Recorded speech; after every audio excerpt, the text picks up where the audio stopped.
नमस्कार, मैं भरत आपका स्वागत करता हूं डीएनवी झारखंड में। आज जानते हैं झारखंड की प्रमुख खबरों के बारे में। इससे पहले आपसे छोटी सी निवेदन है, अगर आप इस चैनल पर नए हैं तो चैनल को सब्सक्राइब कर ले और बेल आइकन को प्रेस कर ले ताकि झारखंड की खबरों की अपडेट आप तक पहुंचता रहे। तो चलिए शुरू करते हैं आज की पहली और बड़ी खबर से।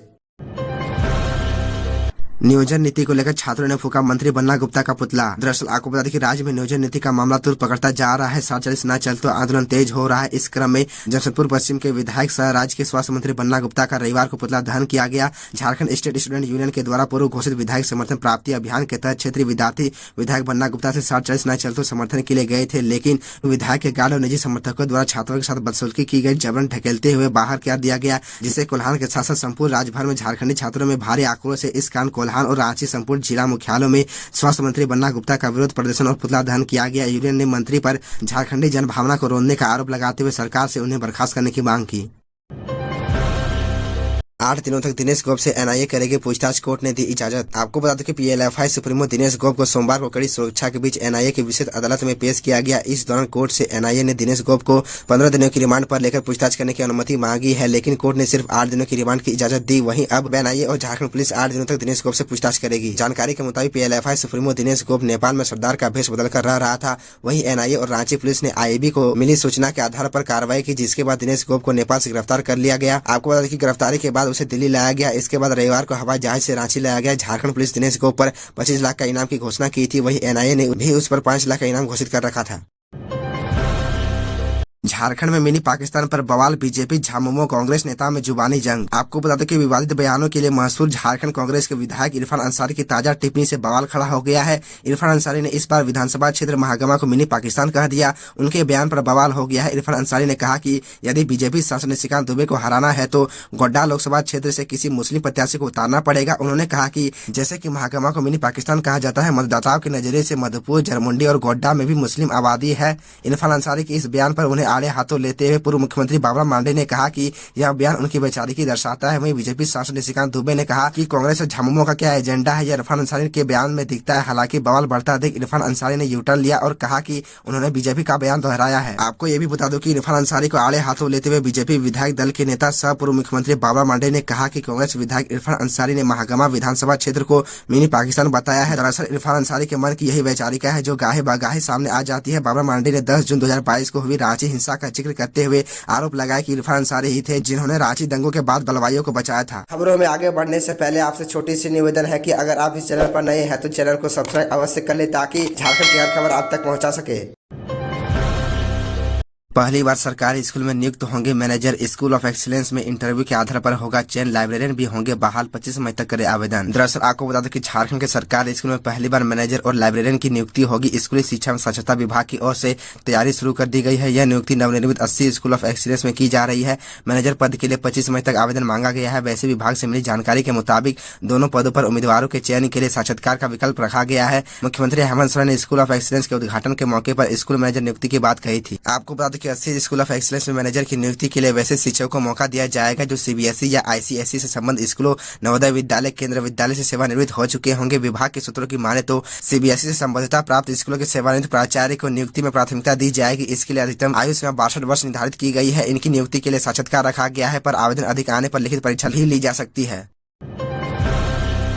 हाईकोर्ट में फॉरेस्ट गार्ड नियुक्ति मामले की हुई सुनवाई। प्रार्थी को मेरिट के अनुसार वरीयता और अन्य लाभ देने का दिया निर्देश। आपको बता दें कि झारखंड हाईकोर्ट में सोमवार को फॉरेस्ट गार्ड नियुक्ति मामले में मेरिट के अनुसार अन्य सफल अभ्यर्थियों की नियुक्ति की तिथि के अनुसार वरिष्ठता सूची में स्थान देने एवं अन्य वेतन वृद्धि सहित सुविधा देने का आग्रह करने वाली याचिका पर सुनवाई हुई, जिसमें हाईकोर्ट के जस्टिस डॉक्टर एस एन पाठक की कोर्ट ने प्रार्थी की याचिका को मंजूर कर लिया। इसके साथ ही कोर्ट ने उसे अन्य सफल अभ्यर्थियों की नियुक्ति की तिथि के अनुसार ही प्रार्थी को भी उसके मेरिट के अनुसार वरीयता देने का निर्देश दिया। दरअसल आपको बता दें कि जेएसएससी ने वर्ष 2014 में फॉरेस्ट गार्ड की नियुक्ति को लेकर 2204 पदों के लिए विज्ञापन निकाला था, लेकिन उक्त परीक्षा में सफल होने के बाद भी प्रार्थी को तकनीकी कारणों से नियुक्ति नहीं मिली थी। जिसके बाद इस संबंध में प्रार्थी ने वर्ष 2018 में हाईकोर्ट में रिट याचिका दाखिल की थी, जिसके बाद 10 सितंबर 2022 को हाईकोर्ट में सुनवाई के दौरान कोर्ट ने प्रार्थी के नाम पर नियुक्ति पत्र जारी करने का आदेश पारित किया था। वहीं आपको बता दें कि इसके 9 महीने के बाद उन्हें नियुक्ति किया गया और उसे पदस्थापित किया गया, लेकिन वर्ष 2019 में प्रार्थी को वरीयता सूची में उसके मेरिट के अनुसार प्राथमिकता नहीं दी गई और वरीयता में मेरिट की जगह देने के बजाय उसे नीचे के क्रमांक में स्थान दिया गया।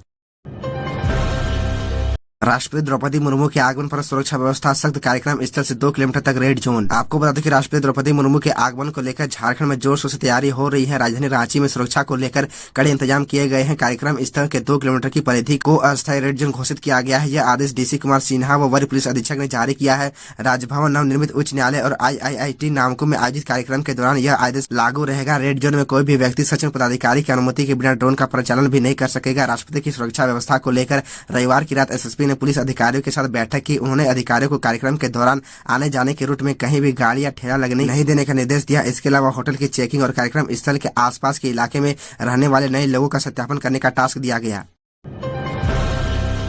फिर आंदोलन की तैयारी में पारा शिक्षक नियमावली बनने के बाद अब तक प्रावधान नहीं हुए लागू। 17 जून को घेरेंगे सीएम हाउस। दरअसल आपको बता दें कि राज्य के पारा शिक्षक जो अब सहायक अध्यापक कहलाते हैं, वे एक बार फिर आंदोलन का रास्ता अपनाने की सोच रहे हैं। वे ऐसा इसलिए कर रहे हैं क्योंकि उनके लिए बनाए गए सहायक अध्यापक शिक्षक नियुक्ति नियमावली के प्रावधानों को अब तक लागू नहीं किया गया है। इस वजह से उन्हें इस नियमावली के तहत जो लाभ मिलना था वह नहीं मिल पा रहा है। ऐसे में पारा शिक्षकों के 2 बड़े संघों ने रांची में बैठक कर एक बार फिर आंदोलन की घोषणा की है। आपको बता दें कि पारा शिक्षक संघ की बैठक के बाद उनसे मिली जानकारी के मुताबिक आंदोलन की तय रूपरेखा के तहत विधायकों, मंत्री और आखिर में मुख्यमंत्री आवास घेराव किया जाएगा। पारा शिक्षक मंत्री को मुख्यमंत्री आवास के घेराव का आमंत्रण पत्र भी देंगे। उन्हें सहयोग देने के लिए कहा जाएगा। आवास घेराव में पारा शिक्षक अपने बच्चों के साथ भाग लेंगे। 31 मई तक सभी जिलों में इस आंदोलन को लेकर रोडमैप तैयार करने का निर्णय लिया गया। लोकल फॉल्ट और ओवरलोड के कारण हो रही बिजली कटौती उपभोक्ताओं की बड़ी समस्या। दरअसल आपको बता दें कि बढ़ती गर्मी के साथ ही लोगों को बिजली व्यवस्था रुला रही है। एक तो तेज गर्मी ने लोगों को जीना मुश्किल कर दिया है, वहीं बार बार बिजली कटौती लोगों को पानी से लेकर AC, कूलर, पंखा, फ्रिज जैसे जरूरी उपकरण चलाने में परेशानी हो रही है। हालांकि बिजली वितरण निगम का दावा है कि बिजली की कहीं कोई समस्या नहीं है। लोकल फॉल्ट के कारण अलग अलग इलाकों में बिजली काटी जा रही है। बिजली काटने की प्रमुख वजह ग्रिड और ट्रांसफार्मर में अधिक लोड पड़ना है, जिससे बार बार बिजली वितरण सिस्टम में फॉल्ट की समस्या आ रही है। वहीं कुछ इलाके में लोड अधिक बढ़ने से समय समय पर शटडाउन कर पावर सिस्टम को सामान्य किया जाता है। बता दें कि गर्मी के साथ ही राज्य के साथ साथ राजधानी में भी बिजली की मांग बढ़ गई है। जहां राज्य में बिजली की मांग 2600 मेगावाट तक बढ़ गई है, वहीं राजधानी में बिजली की औसत मांग 300 मेगावाट तक पहुंच गई है। जबकि वितरण निगम का दावा है कि यहां 315 मेगावाट तक बिजली आपूर्ति की जा रही है।